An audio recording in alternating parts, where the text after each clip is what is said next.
I'm very pro caffeine. I love it. I drink it every day. But I am, especially now talking about this episode, I'm a little bit more weary of like how much I'm drinking and how it affects me. Yep. I think when I'm feeling tired, sometimes I just need like actual water and I'm like, oh, I must need another coffee. But it's really, I haven't drank anything all day. Yeah, I think it leads us to like being able to turn to a quick fix a little too easily. Like sometimes, you need to get up and move your body. You need to drink water. Maybe you're hungry. Maybe you need to go out in the sunlight. I think it's like kind of just a Band-Aid to be able to slap on top of a lot of underlying needs, which I find myself doing as well, because it's so much easier to drink something than to get up and like move my body. So yeah, I think we can all just be more conscious of how often we're like reaching to it for a quick fix. Right. They said that we'd grow out of it. Well, the joke's on them, that's just our brains. We're eccentric, loud, and stubborn. And most of our clothing is covered in stains. It's not a deficit of attention. There's just too much to think about. So if executive dysfunction becomes a little too much, if you forgot why you came in this room, or you're hypersensitive to touch, then put on your seamless socks and come join our little flock. Bitches stimming together, we're weirds of a feather. Weirds of a feather. Welcome to... We're recording. Okay. Yeah, go for it. I just didn't know you're jumping right into it. I'm jumping. Efficient. I'm jumping. You're on it. On it. Kind of. Welcome to Weirds of a Feather, an AuDHD-Adjacent podcast. I'm your host, Kristin Stanhope. And I'm your host, Grace Bure. Welcome. It's cold down here. Surprisingly so. Yeah. Let's get warm. I got a warm-up question. This was sent in by a listener. Do I know who that listener is? No, I do not. Not a chance. But I thought it was a really good question, so I wrote it down. How do you deal with your icky days, also known as Dementor days or low dope days? But this person is calling them icky days. I'm sorry I can't remember who sent this in. But how do you deal with them? What's your deal? What's your process? Walk me through. Well, all right. So I usually will turn on my sad lamp, sit under my sad lamp. I got a big, nice sad lamp. Nice. It doesn't do a ton. I don't know. It helps a little bit. If it's nice out, I'll go and lay in the sun, kind of recharge like a lizard. Yeah. I usually just give myself full permission to lean into it and, watch the junk I want to watch, let myself go on TikTok. Yep. Just kind of eat the snacks I'm craving. Taking a shower really helps. Yeah. Who would have thought a shower is so therapeutic? It really changes the whole day. Yeah. But I feel like I do have a bad habit of when I'm having an icky day, I kind of spiral into this is how I'm going to feel forever. And I don't always use strategies to like make myself feel better. I'm just like mad about it, Yeah. I feel like when I have a low dope day, it's very like all consuming and I just can't get out of it. So same. I kind of like commit the day. Same. And I like assume there's no way to get out of it. And I think I'm like stubborn in that way where I probably could take a shower in the middle of the day and reset. And I feel bad of like not doing that. And then I have all this guilt, shame are built around it that kind of builds up even more. Same.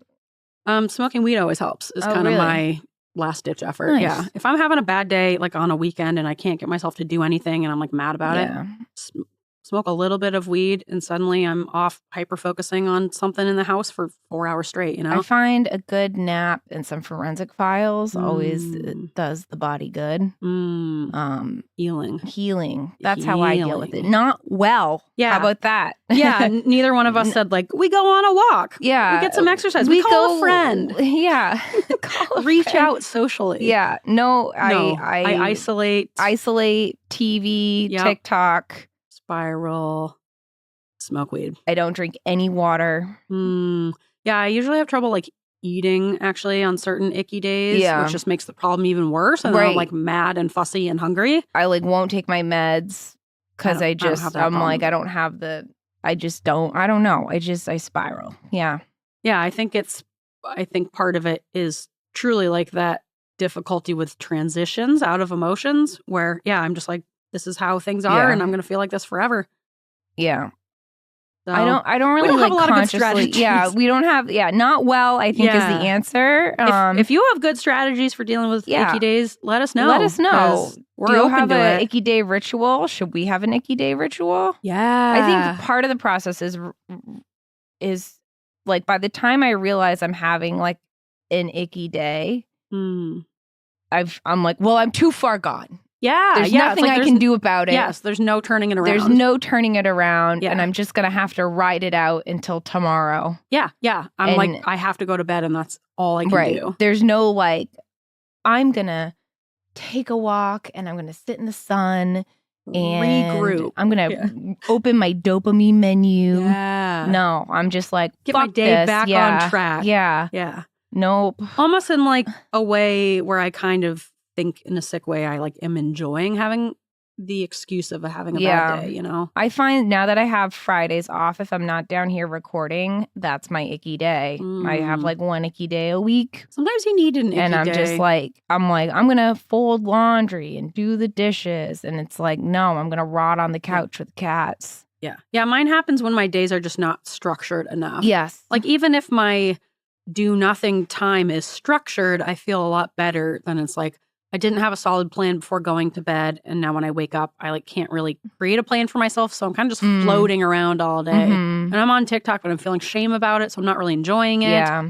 Yeah, that's what the other thing is like if you open TikTok early in the day, forget it. Yeah, you're so fucked. Yeah.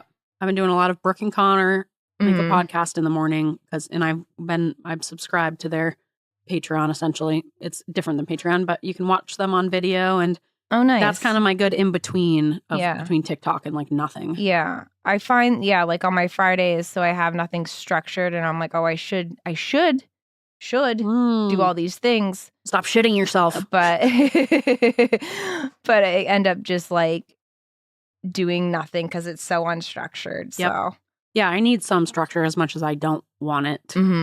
Yeah. And then some days, like especially in the last couple of months, just the weather has been feeling so icky. Oh, like it's the gray been so icky. And the rain. Yes. And I think if anything, these like sporadic, beautiful, nice sunny days have made it worse. Because then you're like, this is how it could be. Yeah. But it's and you're not reminded of like, oh yeah, I've been living like this for months.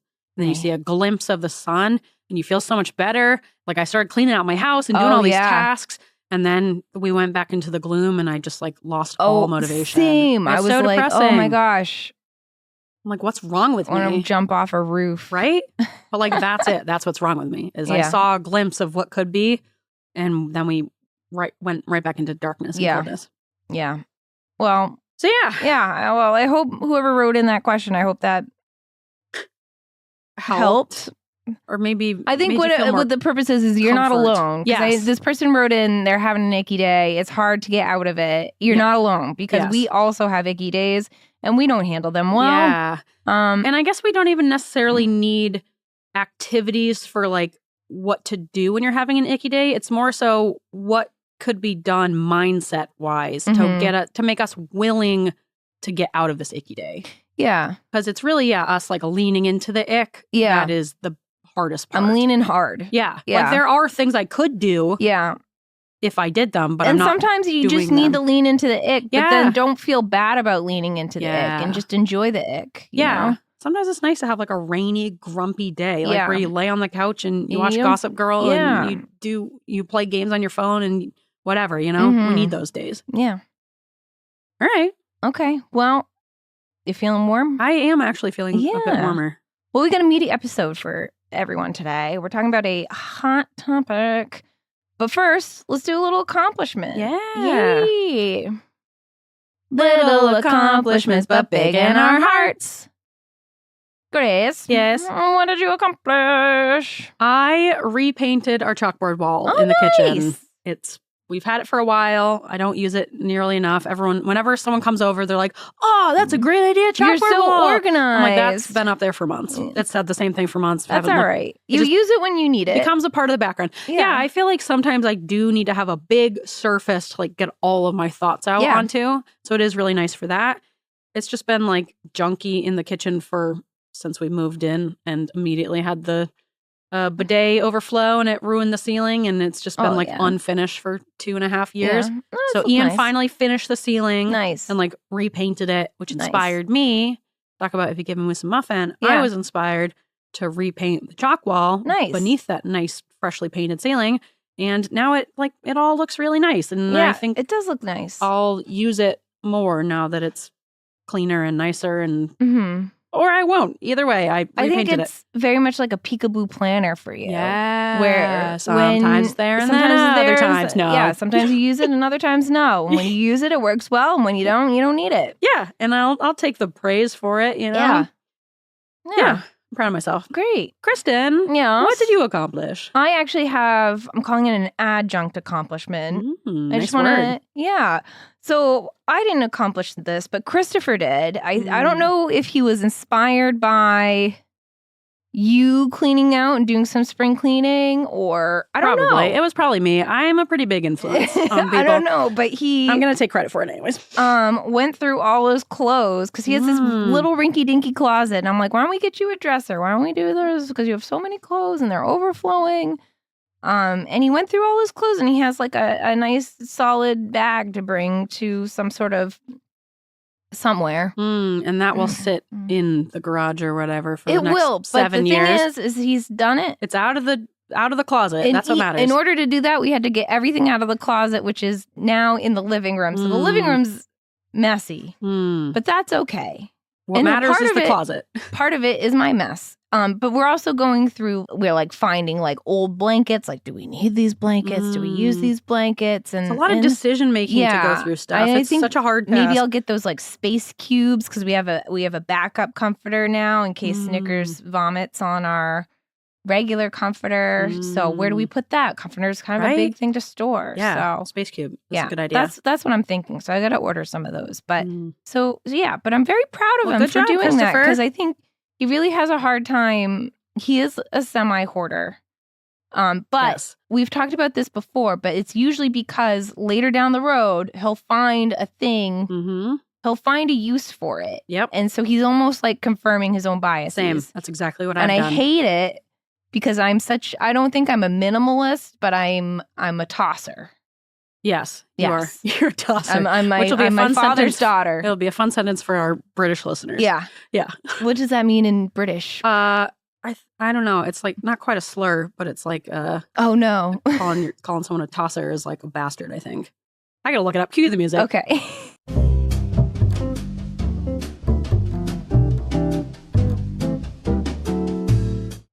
Oh, it's kind of like a wanker. Or someone, is it like bad? Someone who engages in self-stimulation. It's kind of like calling someone a wanker. It's a milder version, according to Google. It's a milder version of the term wanker. Okay. So it's not bad. Okay. But I think it's more said in like a playful way. But yeah, British people let us know because how bad is it? I think it was just funny that you called yourself a tosser. Whoops. Yeah, let us know because. Yeah, listen. I am someone who... You're a tosser. I'm a tosser. Yeah, Kristen's just a tosser. That's what it is. You are. But I'm very proud of him. I think that's hard for him to do. He just loves to save things for later. Whenever I get rid of something, I seem to always need that exact thing right after I get rid of it. And I've done the same thing. Same way. Yes, and it creates this like fear and this like scarcity mindset. Right. That happened to me with like 90s clothes where I had all these neon shirts. I'm like, what the fuck? Why do I have these? What am I going to do with them? Got rid of them. The next week, this was out in Oregon, we got invited to that 90s party. night. And you're like, God damn it. I knew I would need those. But I get it, Christopher. I get it. I get it, but at the same time, there's too much stuff. Yeah. Our house is not that big. Yeah. Your closet is not that big, but I'm very proud of him. So I just wanted to say big accomplishment for him. That's a huge one. Yeah. I was pretty proud of him. Yeah. So. I'm proud of you too, Christopher. And the thing is he can never do any of this while I'm in the house. Anytime he cleans, he has to be, I don't know what this is. His most productive is when I'm not around. Yep. Same. That's why? How I am too. My mom's like that too. It's for me, I think it's the fear of being interrupted and not having any distractions around, there's no chance of being interrupted. There's no chance of like, even, I don't know if Christopher, you experienced this, but for me, I think part of it is like having parents or a mom that was very observant of what I was doing at all times, and like always had questions. You go out the front door and it's like, where are you going? What are you doing? You go upstairs and it's like, where are you going? What are you doing? And so I feel like I don't want to have to explain my actions to anyone. And Ian doesn't make me explain my actions, but I think I just have that feeling of, I don't know, whenever I go somewhere or do anything, I'm worried someone's going to comment on it. And I don't even want to like engage in commentary about my behavior. I want to just be able to get in the zone, be in my own world and kind of just do my thing. So I get that. Yeah, I get it too. Kind of. It turns into like, we make fun of it. It is a little difficult for me because I enjoy like a good group clean. Like I have to have love the body double. I love to body double and I need to body double. Yeah. So much so that like when he comes upstairs from doing whatever he's doing, I'm like, oh, now I can get to work. Good thing you came upstairs. And he's like the total opposite. And he's like, you don't have to get up for me. I'm like, no, I need to get up for you. And it's difficult since we are polar opposites, but we talk about it a lot. I'm trying to learn to accept the way that he is, and he is learning to accept the way that I am. I think he's concerned that when I like immediately shut off my phone and get to work the second he gets upstairs, he's like, no, I don't want you to have to like get up for me. That's what I was wondering about. Like, do you think that comes from a place of having parents who didn't let you rest and who like whenever, and my parents were like this too. And so I have that too where, and Ian does it too. He'll like, when I come in and he sees me cleaning, he'll like get up and feel like he has to start doing. I'm like, nope. I think I have no part of it, but also I just need that like accountability. I enjoy having someone there to account for, so much so that sometimes when I write episodes, Christopher will just sit and crochet in the background in my office. Nice. We're actually thinking about like rearranging my office so I can put a couch in there so I just need some accountability. That's why I could never work from home. Yeah. If I ever work from home, I'm coming down here. It's tough. Yeah. It is hard. I need the accountability, and I need someone to just like be in the room with me to get me motivated. And sometimes it's just like a little bit, like I just need them to sit for like 10 minutes so I can get started. Yeah. But yeah, we're just different people. But regardless, I'm very proud of him. Yeah, that's a big accomplishment. I think it was really hard for him to do some of that stuff because some of these clothes are like really old, and he has a lot of emotional attachment to his clothes because some are from concerts and some are for, but that's some hard. of them need to go. Yeah, it's like you're just ultimately not going to wear this thing anymore. But yeah, I get that. Speaking of being a tosser, real quick, when Ian and I moved out to Oregon and I started working at the school I worked at, I was taking over for the former SLP, Linda, who was my mentor, but she was there for like 25 years. And so she had just accumulated so many books and worksheets and whatever in the speech room. When I took over, I get very overwhelmed about like having to go through a big amount of things, whether it's like going back and re-editing your essay that you wrote or whatever. Like I just hate going back through stuff. And that was my first weeks at this school, and I was like not happy about it. So I was so overwhelmed with it that I just got rid of like a ton of shit, like threw it away, which maybe isn't the best, but I was like, I can't even deal with this. I just have to dump a lot of it. Yeah. And some of the stuff I found in there was so old and so crazy. Like a picture of a boy in like a wooden wheelchair. Like, what is this from 1920? But I found this. She had this weather book from like 1984 about like the weather system, and it was just like so old and so ridiculous. And I told my friend Abby about it, who also worked at the school, and unbeknownst to me, she had told the principal about it, which I didn't realize. And so this is my new principal. I've only known him for like a week. He comes, and he's a cool guy, but he comes into my office and he goes, "Hey, Grace, Linda used to do this lesson every year in the beginning of the school year. It was about like the weather system. She had like this old book for it, and she always used it. And it was like the school-wide thing. Every year she would do this lesson on this weather book. Like, do you know where the weather book is?" And I was like, oh, fuck, I got rid of it. And I was like freaking out. And then he started laughing. He's like, "No, I'm just messing with you." Oh, that's really and that's how funny. gullible I am. Where I'm like, oh my God, Nathan needs this book. Right? Not the weather lesson. I'm like, oh my God, the weather book. I just threw that out. No, it's from 1986. Yeah. Oh my God. Classic. All right. Anyway. Well, great. Yeah. some little accomplishments. And big accomplishments. Are you ready to get into our meat? Please, I'm hungry. Give me that meat. It is the meat. Our meat today, we are going to learn about ADHD and caffeine. Have you heard of it? I very much have heard of both ADHD and caffeine. Okay, and the combo. Great. You and I are both caffeine drinkers. I love it. Yeah. Love this stuff. What's your association with caffeine?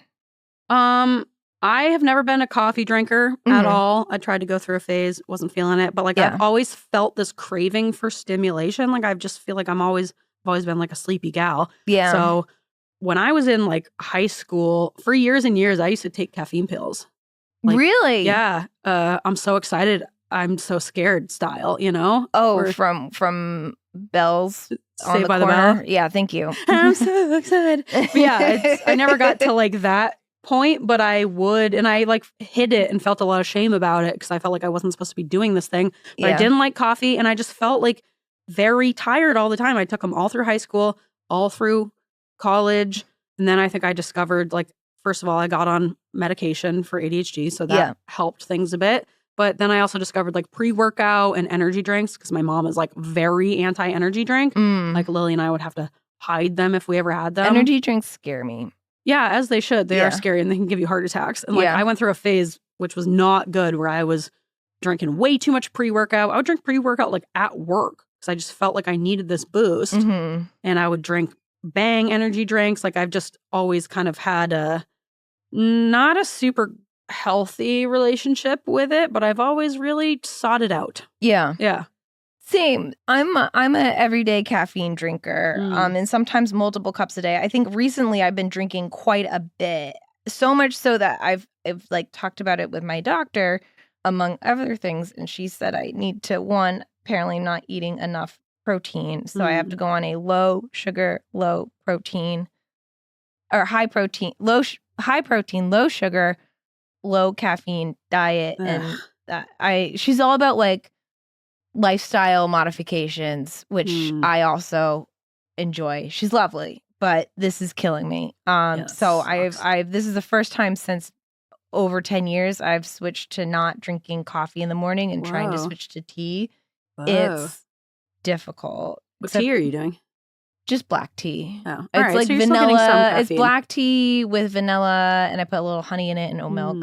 All right, so you're getting some caffeine. Yeah, and so usually I'll have like what I thought was like cup, but ends up being like half a pot because I make like a big pot of coffee in the morning, or like a half pot, and I drink the whole thing. So then a half a pot, and then another one mid morning. Oh my God, that's too much. That is a lot of coffee. So yeah, that's a lot of coffee. So I realized that like my 1 cup is actually maybe like 3 cups, and that's too much coffee. Yeah. I don't think I will ever not be on caffeine. Because then I pulled a Kylie and I was like, if the world ends, I'm going to go through so many caffeine withdrawals because I'm not going to have it. So yeah, I'm an everyday caffeine drinker. I have been for like over 10. I think I started heavily in college. Like I think in high school I would do like, let's go get a Frappuccino. But then once college started, I was like, well, this is my life now. I'm perpetually tired, so I will need a coffee. And I also think just in America, there's a big coffee culture. I think a lot of different states, countries have a coffee culture. Yes, ours isn't like culture. Ours is like an addiction. I think it's a cultural caffeine addiction. Dependency. Because it's not like we're super fancy. You know, it's not like Colombia where they have this culture around their coffee. Like making coffee, or like Italy where they have a cappuccino or something like that. It is, I would say it is culture, but it is different. It's capitalism. We have a big takeout culture here. We have a big coffee to go culture. I think it's self-medication under capitalism. Probably. Is what it is. Yeah. But according to the National Coffee Association, which I didn't know existed, 62 of Americans are daily coffee drinkers. 62%? 62. 62% of Americans. Yeah, you said 62 of Americans. 62% of Americans. Yeah. Sorry. Not just like 62 people. Yeah, 62 Americans are every day. And I'm one of them. Just 62. One of the 62. No, 62% of America. So over half are everyday coffee drinkers. And does that include like children in that percentage? I don't know. Because that's a crazy amount if that 62% includes like of all humans. You know, I didn't look not into just coffee it, drinkers, but that is age. a really good, I wonder where they got that statistic. Right? Because if it's out of like just coffee drinker or just adults, that's one thing. But if it's out of like all people. Yeah. And so, and tea also has caffeine in it. And so globally, the top 3 tea drinkers are Turkey. Turkey's number 1. Whoa. Ireland, and then the UK is number 3. That makes sense. UK is 3rd? Yep. Wow. Turkey's number 1. All right, Turkey. Yeah. You guys love your tea. We love your tea. So what is caffeine? The chemical composition is CHH10N4O2, which I expect you all to memorize. No. I got it. It's a stimulant, and then so there's a couple things that can contain caffeine. Coffee, tea, obviously, and chocolate. Actually, the darker the chocolate, the more caffeine it has. It's a stimulant. It's absorbed into the bloodstream. It crosses the blood-brain barrier where it acts on adenosine receptors. It's an adenosine receptor agonist. Now, what is that? Or antagonist, sorry. Excuse me. An adenosine receptor antagonist. And what does that mean? Adenosine is a compound in our bodies that has several different functions, including vasodilatory effects, which means our blood vessels expand to let more blood flow in, usually in your parasympathetic response. So remember, your sympathetic response is that like fight or flight. Parasympathetic is your relax. Vasodilatory and sleep effects, and more specifically in the brain, adenosine receptors are often paired with dopamine receptors.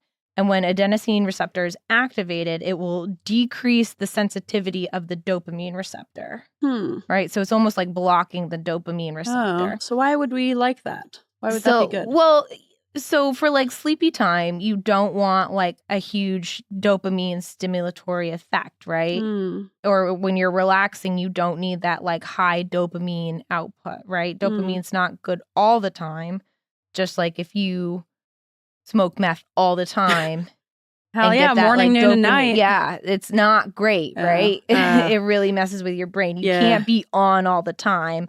You have to have that, then like, it won't feel good. Right. You have to have that like rest and relax. So for every for everything that's stimulatory, you need to have like the opposite response for. So caffeine, as an adenosine receptor antagonist, caffeine will block the adenosine receptor. So caffeine is basically blocking the blocker to dopamine. Oh. Okay. So it's a dopamine blocker. Okay. So it creates, more dopamine. Gives it, right? It makes our dopamine receptors more sensitive because they're able to sense more dopamine because the thing that's blocking it is no longer blocking it. Okay. So it's not directly stimulating your dopamine receptors, but it is allowing the dopamine receptors to be more active. I got it. I thought you were saying that the caffeine is what reduced the dopamine receptors, but you're saying was that adenosine receptor, which is natural in our bodies. Okay. So it's like the enemy of my enemy is my friend. Yeah. Okay. Yeah. Right? Exactly. So it is blocking the blocker. All right. So we can have a more response to dopamine. It okay. also does a lot of other stuff, but we're gonna just stay on the straight and narrow of like how this affects our brain when we're talking about dopamine and ADHD. Yeah, why might ADHDers be drawn to something that gives us more dopamine, I wonder? Is there a connection there? Interesting. Could that be? So let's talk about ADHD and caffeine. How can caffeine help ADHD and / the self-medication of ADHD? Caffeine treatment, self-medication has been found to increase attention spans, improves learning, memory, and olfactory senses, improves your sense of smell. Whoa. One study found that pre-treatment with caffeine improved spatial learning in rats with ADHD-like symptoms. Whoa. Remember those rats that we were talking about that are like... We still need to do our autism Yeah, rats. I kind of looked into it a little. This is when I got off track. There are like rats that are being bred to have ADHD-like... We'll talk about it later. Crazy. Yeah.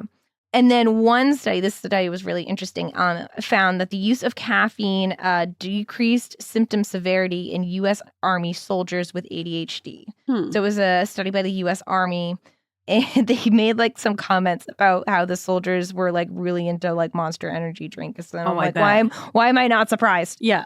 Or like they just said energy drinks, but like I'm sure it was Monster. But how could caffeine harm ADHD? Caffeine has several different side effects, including high blood pressure, heart arrhythmias, which is like funny heart rhythms, dehydration because it's a diuretic, so it makes you pee more. So even if you're drinking, what my issue is even though if I drink enough water, I drink so much caffeine, it doesn't matter. I just pee everything out. Hence, lower caffeine diet. Restlessness, insomnia, anxiety, tremors, and in certain cases, acute toxicity, which can lead to death, right? You can also build up this tolerance to caffeine. And if you stop caffeine abruptly, you can go through withdrawals, which is a real diagnosis in the DSM-5. Withdrawal symptoms can include a headache, which can last up to 3 weeks, which is wild. What a nightmare. I do go through withdrawals. Like I have to have caffeine every day or I get a huge headache. I have to have my tools. Right. I don't think I ever don't have caffeine. Like I don't remember the last time didn't. Yeah. Like usually I haven't had, I'm getting, now that I'm like decreasing, because I'm decreasing in small amounts. The first day was really rough. I did have a headache all day.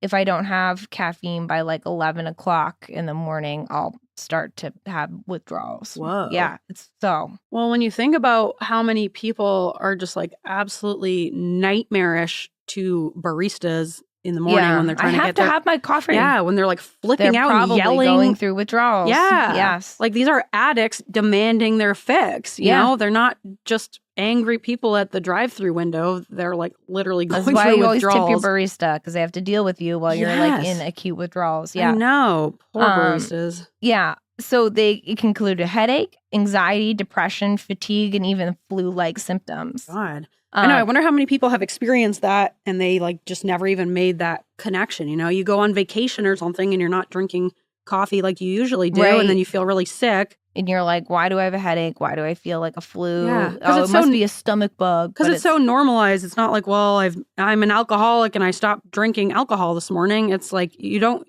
like caffeine and coffee are so normalized. Right. I would never probably even think that this must be caffeine withdrawal. I only know from experience that when I have headaches, it's usually because of caffeine withdrawal or dehydration or both. Or both. Yeah. Also, in a small amount of people, caffeine can cause a paradoxical effect. In other words, it can make you sleepy. I hear that a lot from ADHDers specifically. So, yes, in ADHDers specifically. And there's a number of theories of why this is. One could be due to altering your natural sleep-wake cycle. Because, you know, when you're drinking coffee, you're most likely tired. You're trying to stay up late to study or something. And it's just like altering that natural cycle. One, because of the overstimulation and then subsequent crashing out, basically. Like you're getting so much stimulation and then your brain just can't handle it and you're donezo. Like a puppy. Yeah. And then another theory, these are all theories. Another could be because of the dehydrating effects of caffeine. And you just get sleepy. It's interesting. Yeah. Yeah, Ian could drink a Red Bull before bed and go right to bed. Wild. Yeah, I don't relate to that at all. And he also like doesn't do a lot of like stimulant seeking behaviors the way that I do. Right. Which is interesting. Yeah. I also wonder if it's like, because if it is a stimulant seeking, it's kind of like when people try Adderall for the first time and they're like the quiet. And maybe they're like, oh, it's finally quiet. And then they just get sleepy. Yeah. Yeah. But some people are like, if I have caffeine after like noontime, I'm toasted. I think that's you because you're not toasted, but like you can't fall asleep for the rest of the day. Yeah. Well, it's really just those yerba mates, not yerba mate like the traditional tea beverage. It's like the canned bastardized energy drink version. But those are something else, man. Not in like I don't get jittery from them. I think they're wonderful. But I literally can't drink a whole can after 10 a.m., 9 or 10. So otherwise I just like won't be able to go to bed that night, like at 11 p.m. that night. So yeah, I feel like I need a lot of caffeine to get up and going, but I'm also very sensitive to it, which is weird. Like I consume a lot of it, but I feel like it's not giving me the effects I'm looking for, so I keep consuming it. Yeah. I think we've built up a tolerance to I'm sure. good effects. God, the amount of bangs I used to drink, it's upsetting. I didn't know you were a bang drinker. Oh, I was big into bang out in Oregon. They're big on the West Coast. Yeah, bangs are huge on the West Coast. I was drinking bangs and pre-workout. That's nuts. Isn't that so scary? Wild. I could have given myself a heart attack. Yes. That's scary. I know. Kind of winding things down here. Could caffeine be used as a treatment for ADHD? I think this is all the articles I read were like, could this be used as a treatment? Could it be used? Probably not. Like, I think we all know the answer to this. It's probably a no. I think it's just like something to do on top of other stuff. Like, I don't think it's like a primary treatment. I think exactly it's like a supplementary. Yeah. I love caffeine. I drink it every day, but is this a good treatment for ADHD? Probably not. I didn't do like a full meta-analysis, systematic review, in-depth research of caffeine and ADHD, but based on the several research articles, blog posts, textbooks, and expert websites, along with 2 different podcasts I listened to, my opinion is no. I see the reason why ADHDers love caffeine, because we love that it makes our dopamine receptors more responsive. Oh yeah, give me that dope. Right? But 1, it has a lot of side effects. And then 2, it has a really short half-life, which means it's not like totally left your body, but basically the chemical has been processed enough where it's not really going to work anymore, which is about 5 hours. So that if you think about, like a solid amount of time. Well, if you think about it as like a medication, so what are you on? You're on Adderall XR, right? Yeah. So you take that once a day in the morning. Yeah. Lasts like 12 hours or whatever. And it lasts about 12 hours, right? This you would have to take about every 5 hours. And then like, how do we dose it? We do use caffeine in medicine for certain things, but it's usually in like neonates to help them breathe better. Whoa. Yeah. Why? We don't have time for it. And I don't really know. Okay. I try to stay away from the babies. But it is used as a treatment. So there is a way to like properly, we're not like giving babies like an espresso, right? It's like properly dosed and it's gone through an IV. Espresso enema. Espresso. Yeah. I mean, they do coffee ground enemas. Hopefully not for the babies. Not for the baby. Hopefully never for the babies. God. But yeah, if you're really constipated, there are better choices than that. Don't do that. Don't the Kardashians do those like every day? Caffeine enemas. I think Chloe's like obsessed with them. Maybe. I think you become, maybe it was it them or someone else was talking about like becoming addicted to them, of the coffee enemas specifically, because you're getting the caffeine and then you become addicted to it. Is it? I don't know. I gotta look into that. Coffee ground enemas are like a lot. Where did I get that from? Just take a little bit of Miralax every day if you're trying to like have normal bowel movements. There's no need for you to like do that every day unless you're like very, very constipated. I think people get addicted to the feeling of the enema too, you know? I'm sure they do. Yeah. Especially if you're obsessed with like thinness. Obsessed with their bowels. Yes. If you're obsessed with like thinness and like clean eating, right. I could see an enema making you feel like this is the cleanest I've ever been, you know, when it's really like you're stripping your body of necessary lining, I think, in some ways. I mean, you can. Unless you have like a medical condition, a little bit of fiber and sometimes a little bit of Miralax, you know, just eat fiber. Your poop will come out when it wants to come out, you know, no need to like. Unless you have a medical condition. Sometimes there's things like when you take opioids, you know, if you're like post-surgical, you're taking all these opioids for pain, you're going to get constipated. Yeah. And you should take something for that. Should that be a coffee ground enema? Probably not. Yeah. It's a lot. Probably not.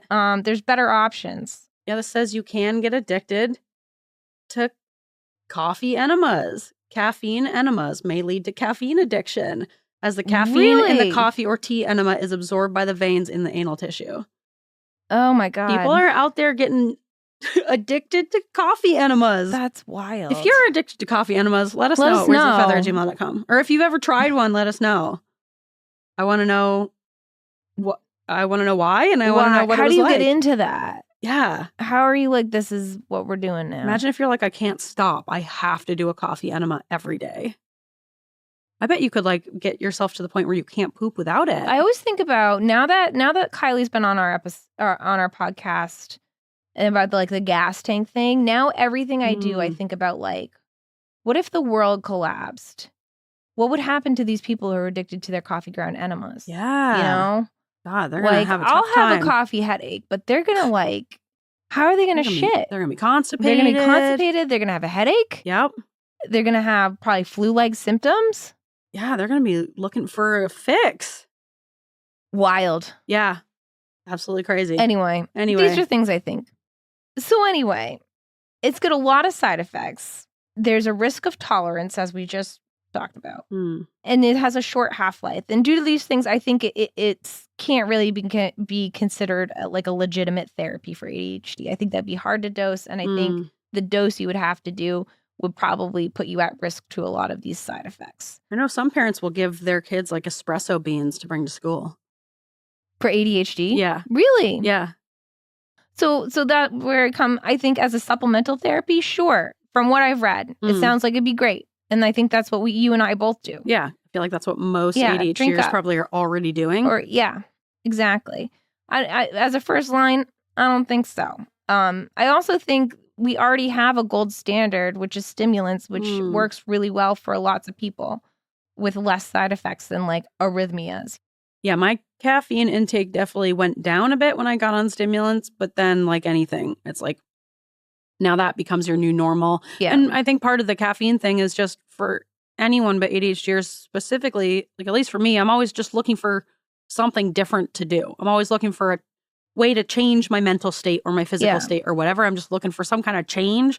And drinking caffeine is like just a way to change something about your current mental state. So I think that's part of it too. I like the stimulation, but I also like the ritual. I like to drink coffee while I get ready in the morning. I like to drink coffee on my way to work.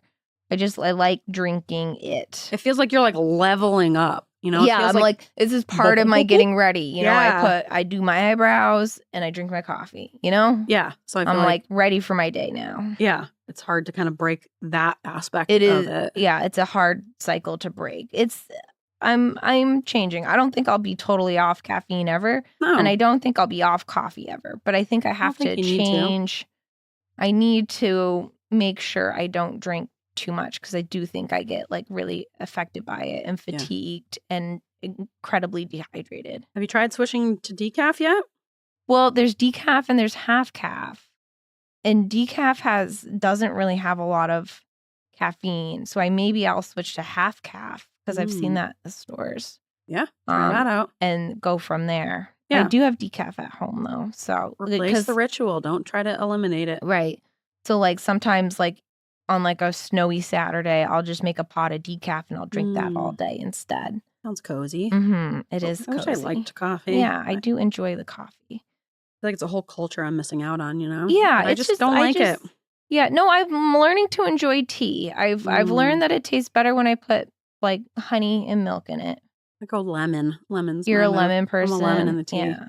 And then Christopher actually picked out he picked it out because he liked it and then he never drank it again. But it's this like black tea with vanilla in it. It's very cozy. So, but yeah, I think as a supplemental therapy, sure. I think this is great. I think stimulants are great as a first line and they're technically the gold standard. So we have like an established dose. It's effective.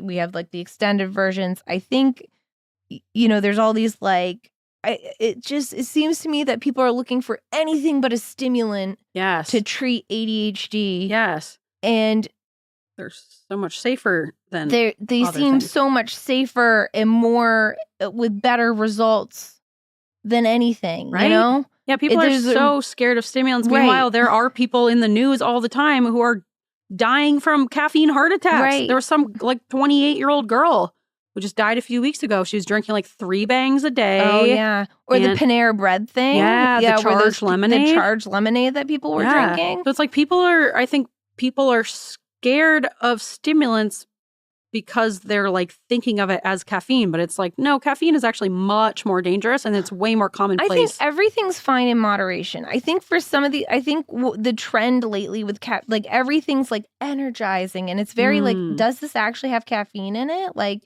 I think there's some things like they're putting caffeine in candy now. Like there's certain candies that are like energizing candy or energizing. I've seen gum with caffeine. Yeah, or the I've Mio, tried that. The little Mio drops that are energizing. Those just have caffeine in them. I've tried pretty much every form of caffeine that you can try. Pre-workout is just caffeine. I had a patient once who's like, oh, like I know we're here for surgical post-op, but this thing has been happening to me every time I work out. At the beginning of my workout, my heart feels funny. And I was like, whoa. Thanks. And turns out he's just drinking a bunch of pre-workout. And I was like, well, you know, that's all caffeine and maybe you should stop. Also, please go to your primary. Don't tell this to me. God. I'm just here to look at incisions. But yeah, I think in this day and age, at least in capitalistic, modern, end-stage capitalism society, America, I think there are a lot of food products and drink-based products that are like sneaking caffeine in it without like blatantly saying this is caffeine. There's a lot of like energizing or recharging or like morning, you know, it's caffeine. Whenever you hear these like energizing and recharging things, it's caffeine, and you just need to kind of, you know, read your nutrition labels and just make sure, especially if you are sensitive to caffeine. And then when you look, it's like in the little tiny thing, like how much caffeine. I think it should be more blatantly labeled because it is a stimulant and people have conditions where that could be really effective. If you already have like a heart arrhythmia and then you take a bunch of caffeine, not knowing it, you're probably going to have side effects. So I think it should be more accessible on the label of like how much caffeine per thing. I also think if you're at a stage in your life where you're consuming so much caffeine to the point where it feels dangerous and it's like no matter what you're doing, you can't seem to get enough caffeine to make it through your day or to get your brain working, and you're just like consuming more and more of it. Unfortunately, it might require a lifestyle change, because for me, it was like I was drinking. Usually I would do 1 bang a day, but then I would also have pre-workout on top of it. And then I started kind of going up to like 1.5 bangs a day. The bangs and then I would go up to 2 bangs a day. And that's it's like, way too much. That's so much caffeine. And turns out I just needed to stop being a speech pathologist because there was no amount of, I was already on medication. I was already on Vyvanse. And on top of that, I was doing that much caffeine. Wow. So it was like I was looking for a cure that just was not going to be found in caffeine, because the cure was stop doing a job that's so mentally demanding on your executive functioning that you don't have. You know, I was trying to like supplement my missing ADHD skills, and drinking caffeine is not going to like magically make my brain good at executive functioning. So I think I was just trying to give myself a boost that was going to be impossible, because there was nothing that could have given my brain enough of a boost to be able to like handle that level of functioning. It's not the job for me. So if you're drinking a crazy amount of caffeine a day, you're already on stimulants, and you still feel like for some reason I just can't get my brain to make it through the day, it might require, unfortunately, some kind of lifestyle change, because there's just jobs that your brain isn't made for. Everyone's brains aren't made to do everything, you know? So I think that could be a part of it too, that we're so reliant on caffeine and so addicted to it as a culture because of capitalism and because hustle culture and rise and grind. So we're pushing ourselves. Hustle culture. Yeah. It's like pushing ourselves past the point of what humans are naturally able to do. So of course we're like having to supplement our brains to do these things that we're not made for. And some are able to handle it better than others. So I don't know. I know that's like a big switch to make, but like if it's between that and like giving yourself a heart attack, you might have to switch jobs. Also, we're not anti-caffeine. No, I love caffeine. I need caffeine. We both need it. I think I took myself to the edge and back, you know, like I don't think I realized like a recovering how addict. Close I was to like doing permanent damage to myself. I had no idea. Oh yeah. Oh my God. My second year of being in Oregon, because that school year was just hell. I had that crazy parent who was harassing me and making my year fucking miserable.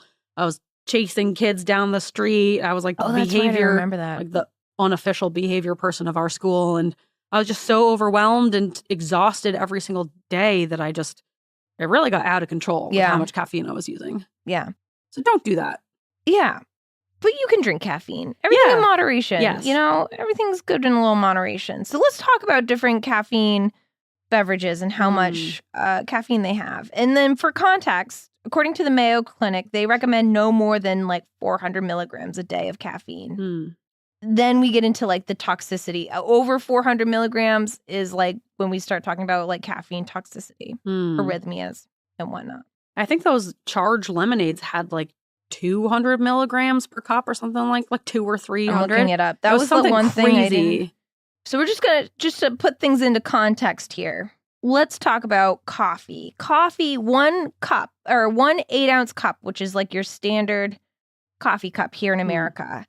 Everywhere else in the world, this is about 237 milliliters of coffee. That's about 95 milligrams of caffeine. Okay. All right. In the same 8-ounce cup, 237 milligrams.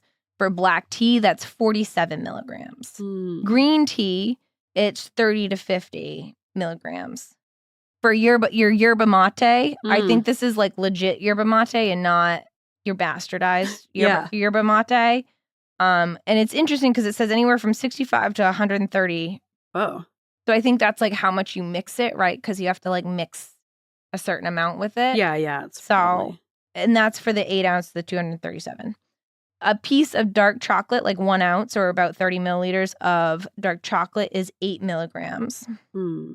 Diet Coke, for all the Diet Coke drinkers, that comes in a 12-ounce can or 355 milliliters, about 47 milligrams of caffeine. Because I think there's a big Diet Coke following. And that's a can. And I know people drink more than just a can if you're like really into Diet Coke. The people who are like into soda are really into their sodas. Yeah, the Dr. Pepper people, they're on Dr. Pepper people they're are on a different level. Something else. Yeah. I don't understand them at all.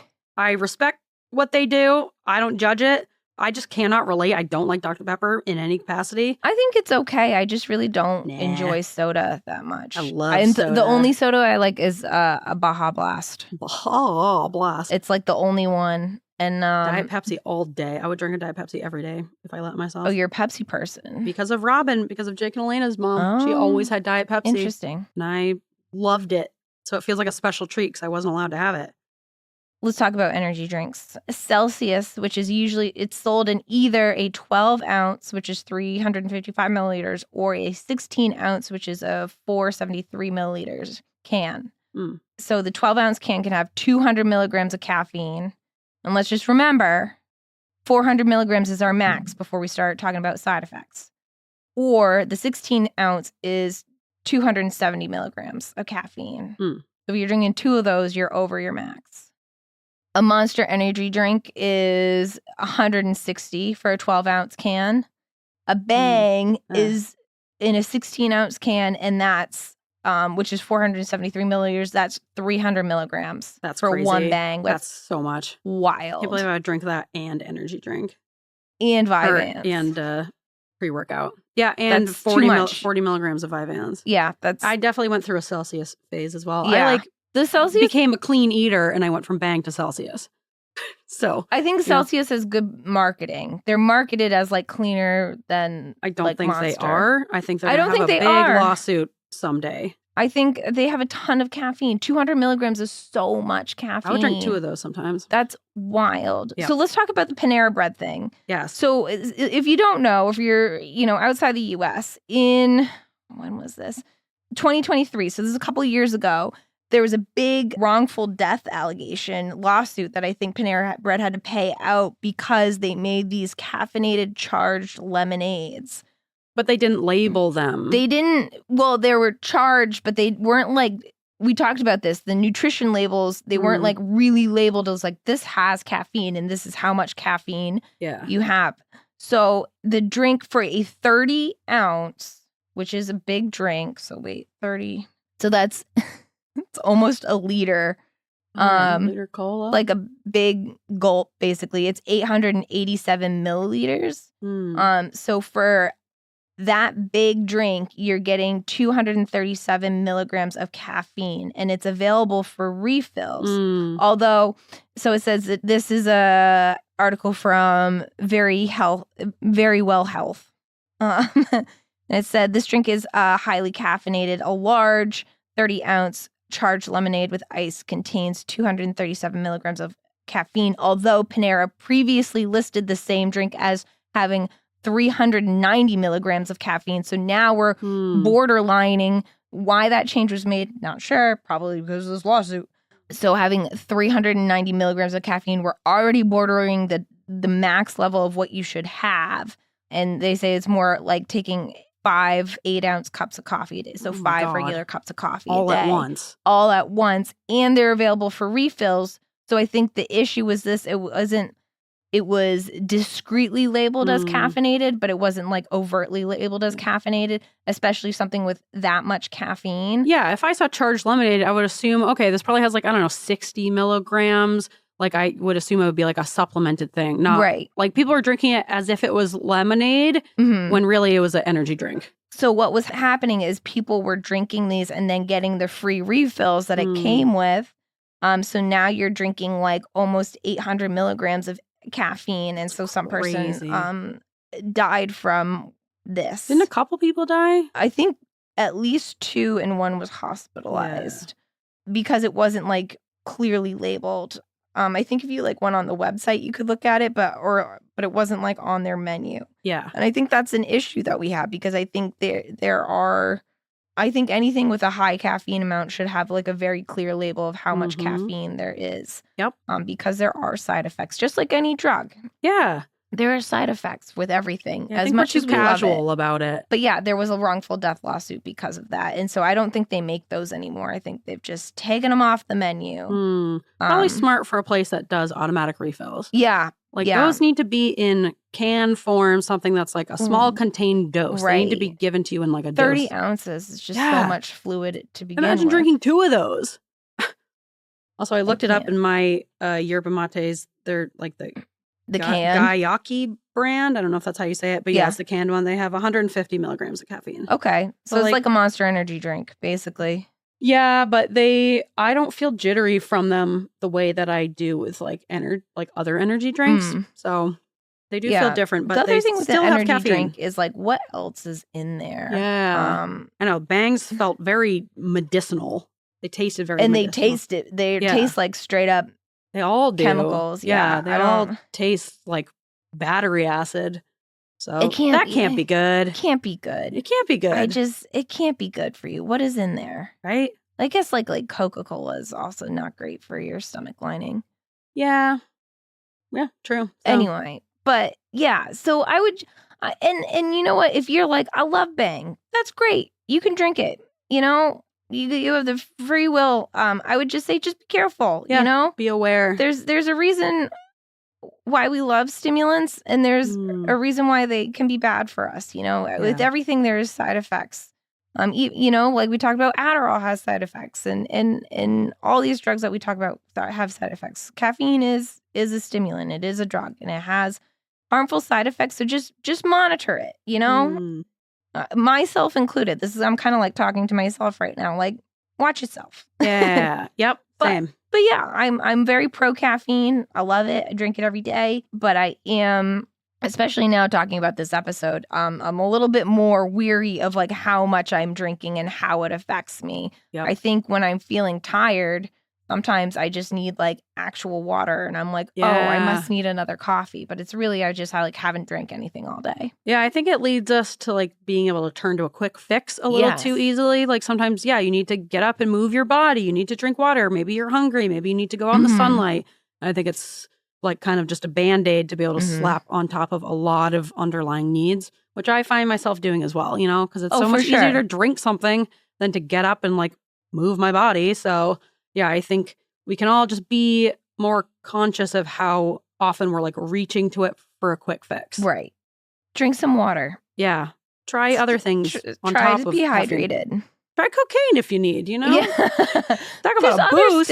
Talk about have you tried methamphetamines? Yeah, there's lots of options. Right? I just thought it was really interesting. It's so much caffeine. Yeah. The bangs scare me. There was a person I worked with who would drink multiple of those a day and then ended up in the emergency room for arrhythmia. God. I got lucky. Like, I'm lucky. You are lucky. Yeah. I was really irresponsible with it. Yeah. They were like, I don't know. My heart feels funny. And I was like, well, what have you eaten? And they're like, I've drank 3 bangs. And I was like, oh, okay. God. You should be dead The right now. That's the other thing. Healthcare workers drink so much caffeine. I bet. It's wild how much caffeine, especially like, I think it's interesting, different specialties in their caffeine consumption.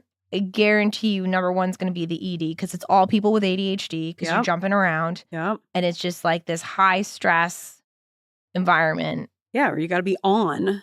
It's so much caffeine. Anyway, that's just me musing. Are you ready for our bod? Well, yeah. Well, first we got to like end the episode and everything. Oh, true. Okay. Yeah. Well, I hope you found this enlightening. Yeah. Kind of a shorter but sweeter episode. That was good. It was informative. We're at an hour, so. Oh shit. Okay. We're good. I thought I was like, geez, I don't have much to say. But I know. Like 30 minutes ago, I was like, wow, this might be a really short episode. No, we're at an hour now. We filled it. We managed. We managed. We managed to fill the time. Didn't think it was occupied. possible, but we did. Here we are. Yeah. I can't believe we're at an hour. I know. Okay. Flew by. Thanks for listening. Yeah, thanks for listening. If you enjoyed this episode, we have plenty more where that came from. Go back into our archive and listen to more. You can like, you can follow, you can subscribe. We've got a Patreon. Grace is doing the Lord's work, talking about her favorite AuDHD characters and neurodivergent characters. Yep. We have some merch you can buy. You can visit our website. You can look at that. You don't have to. And you have to. And then you can also, if you're like feeling extra generous, you can help keep this train afloat by buying us a coffee at ko-fi.com/weirds of a feather. You can give us a little coffee, keep us going, our little 3-man team, staying afloat. Or you can, just reach out to us. We love hearing from you. We love getting emails. We love getting DMs. We just love to hear from the listeners because it's really you guys that keep us going. Yeah. Let us know about your own caffeine intake and your experience. Tell us about your caffeine intake. Your favorite kind. Yeah. Your favorite kinds. I know you're out there. There's a bunch of you. Yeah. Probably all of you. Yeah. Let us know. Because I've tried the gums. I've tried the candy. Yeah. I've tried a million different types of drink. I've tried the caffeine pills. Like, I feel like I've explored it all. So if there's patches, you can get caffeine patches. Never tried that. That one might at a be time, a slippery please. slope. One at a time, please. Yeah. Don't send yourself to the hospital. I don't really know where you buy those. Maybe let's just stay away from those as a general rule. I don't think we need those. Careful. Look at your milligrammage. Yeah. All right. Stay away from the enemas. Yeah. Unless you need them. Gosh, unless they're medically necessary. If medically necessary, sure. Otherwise, I feel like that's a you don't want to be that person. Yeah, the enema person. Like, I'm really struggling because I'm addicted to coffee-based enemas. I can't stop shoving coffee up my asshole. I'm addicted to it. The feeling. That is coffee going up and then out. That's one of those things I would take to my grave. We've talked about like people like sharing things like generously on TikTok and stuff. Embarrassment. Yeah. That is something that would, leave the world with me if I had some sort of something like that. I feel like enemas have become too normalized in society where people like the Kardashians talk about it. People, I don't know, celebrities talk about it. It's like at the end of the day, you're talking about shoving a tube up your butthole. You know what we should normalize? Squirting a liquid up there and then having poop come out of your butthole. And the Kardashians are talking about doing normalizing enemas. Start normalizing routine colonoscopies. Yeah. All right? You're 45, you need one. Please. They're diagnostic and therapeutic. Let's get those polyps out of there. Let's have a high fiber diet. Let's do preventative treatment. Okay? Yeah.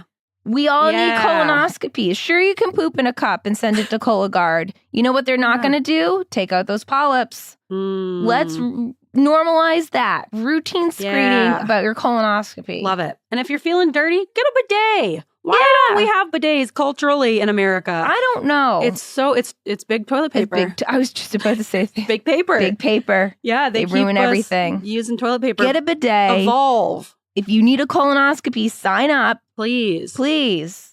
Do it for us. Yeah. Get your buttholes checked for us. Right. If you won't do it for yourself, please do it for us. Exactly. All right. Let's end on that. Let's get into that that's bod. a good note. Yeah. Yeah. You got your bod? I've got my bod. All right. I want your bod. Nice bod. This bod was recommended by you. Yes. Well, I was looking into the bod that was recommended by Jamie, which was the fuzzy backed tit Tit babbler. Tit warbler, babbler. Babbler. It's a babbler. I was looking for that one. Yeah. I came across this different one. Yeah. The streak-breasted Scimitar babbler. Different babbler. And I thought, yeah, we could do that babbler as well as the tit babbler. Yeah, we've already done tit babbler. Yeah. You've heard the tit babbler. Get now ready for the streak-breasted scimitar babbler. Scimitar babbler. God, who is naming these birds? It's a lot of letters. Yeah. Yeah. Let's talk about this bird. Please. It's found in Bangladesh, Bhutan, China, India, Laos, Nepal, Vietnam, that area. And it can be identified by its distinctively curved bill, reminiscent of the scimitar sword, which is the sword that everybody in Aladdin has, just letting everybody know if you're not on like sword talk. Yeah, I was trying to figure out how to pronounce that word scimitar, and Kristin was like, oh, like this Aladdin sword. I was like, what? Yeah. But yeah, she's right. It's like a pirate sword. You know it's like swords. curved. It's what they all have in Aladdin. Look it up. Yeah, imagine Aladdin sword. Yeah, Aladdin sword. Scimitar. That's what it is. Yeah. And also looking at the pictures, it's not that curved. Let's relax. I was expecting like super curvy. It's a little curved. Yeah, it's not like a sickle. Yeah. I guess that's what I was expecting. Sickle? Was a sickle. No, it's a scimitar. Come on. It's a scimitar. So it's got a slight curve. So let's everybody relax, okay? Yeah. It's not as curvy as I was expecting. Yeah, so just like calm down. Yeah. But I guess, sure. Anyway, let's listen to this fucking bird. Please.